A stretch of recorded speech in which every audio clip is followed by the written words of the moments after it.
तो ईरान ने तो पहले ही साफ कर दिया था कि वो अमेरिका के इशारों पर नहीं नाचेगा, बल्कि उसे जिसकी नियुक्तियां करनी है, जिसे अपने यहाँ पर रहमो करम पर रखना है, उसे ही रखेगा। अब उसने क्या किया है, उसने मोहम्मद बाकिर जोलकद्र को नियुक्त किया है। ये ईरान की सुप्रीम नेशनल सिक्योरिटी काउंसिल के सचिव बना दिए गए हैं वहां पर। ये उनकी तस्वीर है। अली लारिजानी की मौत हो गई थी, जिसके बाद उन्हें ये पद दिया गया है और इसके साथ ही जोलकद्र के पास एक अहम भूमिका भी आ गई है, अहम जिम्मेदारी भी आ गई है।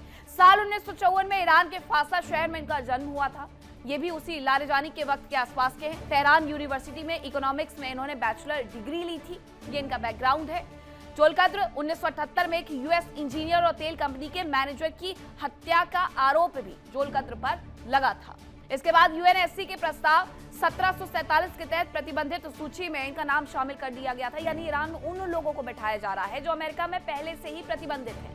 मुस्तफा खामनेई, जिन्हें 2019 में प्रतिबंध लगाया गया था अमेरिका की तरफ से, और इन पर भी वही प्रतिबंध अमेरिका की तरफ से लगाया गया।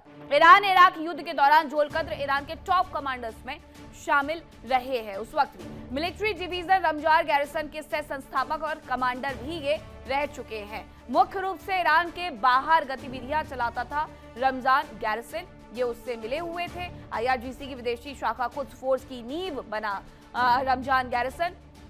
ये जोलकद्र का पूरा इतिहास है, क्या क्या उन्होंने किया था। इराक में ईरान के प्रॉक्सी को ट्रेनिंग और मदद देती है कुद्स फोर्स को। ये 16 साल तक आईआरजीसी में विभिन्न पदों पर जोलकद्र ने काम किया है, जो अब नए सचिव बन चुके हैं। 1979 से 97 तक आईआरजीसी के ज्वाइंट स्टाफ के ये प्रमुख भी रहे हैं। पहले भी मतलब महत्वपूर्ण भूमिका इनके पास थी। कोई नया तजुर्बा वाला कोई नया चेहरा नहीं, बल्कि एक तजुर्बेदार व्यक्ति है। 1997 से 2005 तक डेप्यूटी कमांडर इन चीफ भी ये रहे हैं। तो ये उनका पूरा इतिहास है जिनकी तैनाती की गई है। अब अमेरिका इसके माध्यम से ये समझ ले कि ईरान उसी की तैनाती कर रहा है जिसको वो अपने राष्ट्र में रखना चाहते हैं, ना कि अमेरिका के इशारों पर नाचने की वो कोशिश कर रहे हैं। अब युद्ध को लेकर के ईरान की तरफ से एक और बड़ा दावा किया गया है। युद्ध को लेकर के ईरान की तरफ से क्या बड़ा दावा किया गया वो आपको बताती हूँ। आईआरजीसी ने क्रूज मिसाइल गिराने का दावा कर दिया है। तेहरान के करीब 2 AGM 158 मिसाइल गिराने का दावा किया गया है। AGM 58 की अमेरिका की लॉन्ग रेंज क्रूज मिसाइल है। ये कह रहे हैं कि तेहरान के करीब 2 मिसाइलें गिरी हैं और ये मिसाइल जो गिराई गई हैं वो अमेरिका की तरफ से गिराई गई है। एक तरफ अमेरिका ये कह रहा है कि हम 5 दिन के लिए अपने कदम पीछे खींच रहे हैं, तो तेहरान में जो AGM 158 और AGM 58 आई तो वो कहां से आई? ये अमेरिका की लॉन्ग रेंज क्रूज मिसाइल है, इसलिए इन पर ये सवाल खड़े हो रहे हैं। ये अमेरिका बार बार इनके ऊपर अभी भी ईरान में हमले करते हुए नजर आ रहा है। और जैसे ही ये कहा गया था अमेरिका की तरफ से कि वो 5 दिन की सीजफायर की घोषणा करता है, तो दूसरी तरफ इजराइल ने आगे बढ़ के आईआरजीसी के मुख्यालय पर हमला कर दिया था। अब अमेरिका भले ही पीछे खिसक जाए, लेकिन इजराइल तो अभी भी उस जंग में बना हुआ है। इजराइल कह चुका है कि आईडीएफ ये तय करेगी कि जंग में हमें कब पीछे हटना है, ना कि अमेरिका तय करेगा। अमेरिका की तरफ से क्रूज मिसाइलें गिराई गई हैं। अब ईरान ने ये कह दिया। तो बातचीत की टेबल एक बार फिर से जो सजाने का प्रयास किया जा रहा था, क्या उसमें अमेरिका को कामयाबी मिलेगी? क्योंकि अमेरिका की लॉन्ग रेंज क्रूज मिसाइल्स वहां पर जाकर के गिर रही हैं, तेहरान में गिर रही हैं। 2 मिसाइल्स गिरी हैं। अब ये इजराइल ने दागी हैं या अमेरिका के ही किसी सैन्य बेस से दागी गई हैं, इस पर सवालिया निशान जरूर है। लेकिन इससे ईरान भड़का हुआ नजर आ रहा है और ईरान पहले से ये कह रहा था कि हमें अमेरिका की किसी भी बात पर किसी भी तरीके से भरोसा नहीं है। वो मुआवजा दे, हमारी शर्तें माने और उसके बाद ही हम इस युद्ध में पीछे हटेंगे। और अभी भी वही हो रहा है। इस बीच एक और बड़ी खबर आ रही है युद्ध से जुड़ी हुई। 25 दिन और 25 दिन के साथ साथ 26 दिन और 26 दिन के साथ फिर से एक जानकारी कि युद्ध को लेकर के रूस ने भी बड़ी चेतावनी जारी की है। रूस ने जंग के कैस्पियन सागर तक विस्तार का विरोध कर दिया है कि ये जंग आखिरकार आगे क्यों बढ़ रही है। कैस्पियन सागर तक जंग फैली तो होगा नकारात्मक असर, ये रूस की तरफ से कहा जा रहा है। रूस हालांकि पहले से ये कह रहा है कि ये युद्ध गलत हुआ और ये नहीं होना चाहिए था। उसकी तरफ से ये कहा जा रहा है कि अगर ये कैस्पियन सागर तक फैल रहा है तो ये बाकी देशों को भी उसमें अपनी चपेट में ले लेगा, और अगर बाकी देश इस युद्ध की चपेट में आए तो इस युद्ध का विस्तार बिल्कुल और ज्यादा हो जाएगा। ये युद्ध वर्ल्ड वॉर 3 की तरफ बढ़ जाएगा, जिसकी आशंका इस युद्ध के साथ ही शुरू हो गई थी। क्योंकि ईरान की तरफ से मिडिल ईस्ट में कई कंट्री पर जब हमला किया गया तो माना यह गया था कि वो कंट्री अमेरिका के साथ उतर कर हमला करेंगी और ये विश्व युद्ध 3 में तब्दील हो जाएगा, क्योंकि रशिया और चीन पहले से ईरान के साथ खड़े हुए हैं। हालांकि एक बार फिर से ये बयान रशिया की तरफ से आया है कि रूस ने कहा है कि कैस्पियन सागर तक अगर इस युद्ध का विस्तार होता है तो ये जंग और ज्यादा फैलेगी, इसका नकारात्मक असर भी देखने को मिलेगा। रशिया ने पहले भी बयान दिया था, मोरल सपोर्ट वो लगातार ईरान को देते हुए नजर आ रहे हैं। चीन भी उन्हें सपोर्ट देते हुए नजर आ रहा है, लेकिन चीन का सपोर्ट इस बार इजराइल को बहुत महंगा पड़ा है। अमेरिका और ईरान बातचीत तो करना चाह रहे हैं, लेकिन अपनी शर्तों पर, और शर्तें भी ऐसी है जो दूसरे पक्ष को मंजूर ही नहीं है। तो क्या ये बातचीत की टेबल पर बात बनेगी या नहीं बनेगी?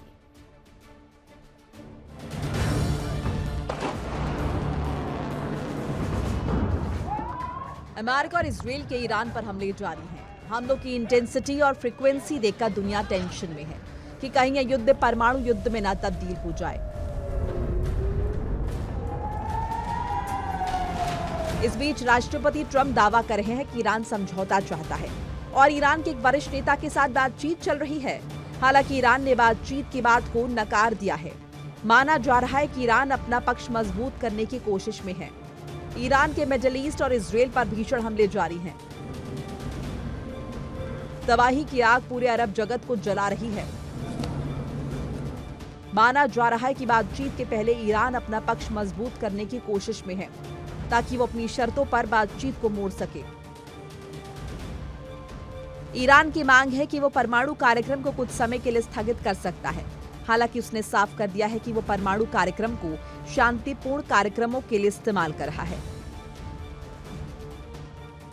ईरान ने अपने ऊपर लगे सभी प्रतिबंध हटाने की मांग की है। ईरान का होर्मुज पर नियंत्रण है, लिहाजा वो होर्मुज से गुजरने वाले जहाजों से शुल्क वसूलना चाहता है ताकि उसके पास आय का एक पुख्ता स्रोत बन जाए। साथ ही ईरान ने जंग के खिलाफ सुरक्षा की गारंटी मांगी है। ऐसा लग रहा है कि जैसे दुनिया में तेल और गैस का संकट लाकर ईरान ब्लैकमेलिंग पर उतर आया है। युद्ध के बीच ऐसा लग रहा है कि ईरान का पलड़ा भारी हो रहा है। शायद इसीलिए अमेरिका खुद ईरान से बातचीत की पहल कर रहा है। पर्दे के पीछे कुछ भी हो, लेकिन सामने तो यही नजर आ रहा है कि अमेरिका खुद ईरान से वार्ता की पहल कर रहा है। राष्ट्रपति डोनाल्ड ट्रंप ने कहा कि बातचीत के अच्छे संकेत मिल रहे हैं। उन्होंने बताया कि अमेरिका ने ईरान को शांति का प्रस्ताव भेजा है। हालांकि उम्मीद नहीं है कि ईरान अमेरिका की सभी शर्तें मानेगा। इनमें परमाणु कार्यक्रम को पूरी तरह खत्म करना, भविष्य में परमाणु हथियार नहीं बनाने का वादा, प्रॉक्सी संगठनों को मदद बंद करना प्रमुख है। साफ है कि ईरान और अमेरिका अपनी अपनी शर्तों पर बातचीत करना चाहते हैं, लेकिन दोनों की शर्तें ऐसी हैं जो दूसरा पक्ष शायद ही स्वीकार करे। लेकिन दोनों ही पक्ष लचीला रुख अपनाने को तैयार नहीं है। ऐसे में ये समझौता कैसे होगा, जंग कैसे रुकेगी, ये कहना फिलहाल मुश्किल लग रहा है। Bureau report, India daily.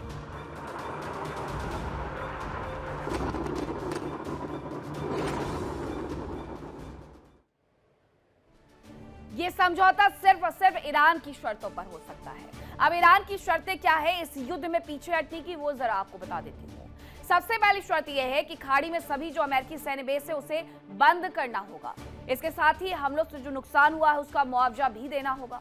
Hormuz से गुजरने वाले जहाजों से शुल्क वसूलने का हक मिले, भविष्य में हमले ना होने की गारंटी मिले, ये उनकी तरफ से कहा गया है। इजराइल के हिजबुल्लाह पर हमले बंद हो जाने चाहिए और इसके साथ साथ सभी जो अंतर्राष्ट्रीय प्रतिबंध हैं उन्हें हटाया जाना चाहिए। मिसाइल कार्यक्रम पर कोई भी रोक नहीं हो, ये भी उसकी शर्तों में है। अब अमेरिका क्या शर्तें रख रहा है, जरा वो जान लीजिए। ईरान की शर्तों के बारे में तो आपने जान लिया कि ईरान क्या क्या चाहता है, अमेरिका क्या चाहता है वो जानिए। परमाणु कार्यक्रम पूरी तरीके से खत्म हो जाए, इसके साथ ही भविष्य में परमाणु हथियार नहीं बनाए जाएंगे, इस बात की गारंटी भी उसे चाहिए। यूरेनियम संवर्धन पूरी तरीके से बंद करना होगा, परमाणु ठिकानों को नष्ट करना होगा, परमाणु ठिकानों की जांच के लिए अंतर्राष्ट्रीय जगत को इजाजत देनी होगी, क्योंकि आईएईए बार बार ये कहता है कि 440 किलोग्राम यूरेनियम कहां पर है उसे नहीं पता है। प्रॉक्सी गुटों को मदद करना बंद करना होगा, मिसाइल कार्यक्रम की जो सीमा है उससे तय करना होगा। हॉर्मुज स्ट्रेट पूरी तरीके से खुला रहे, इस बात को सुनिश्चित करना होगा। तो दोनों ही देशों की अपनी अपनी शर्तें हैं। अब ये मानेंगे तो ये युद्ध रुकेगा और नहीं मानेंगे तो ये युद्ध और ज्यादा भड़केगा। अब ईरान का इराक के इरबिल पर एक बार फिर से अटैक देखने को मिला। इरबिल को जैसे इन्होंने कल निशाना साधा था, वैसे ही वो आज भी इराक के इरबिल पर अटैक कर रहे हैं। हाई राइज बिल्डिंग को ड्रोन से हमला करके नेस्तनाबूद करने की कोशिशों में जुटे हुए हैं। ड्रोन का इस्तेमाल किया गया है ताकि बिल्डिंग को नुकसान पहुंच सके।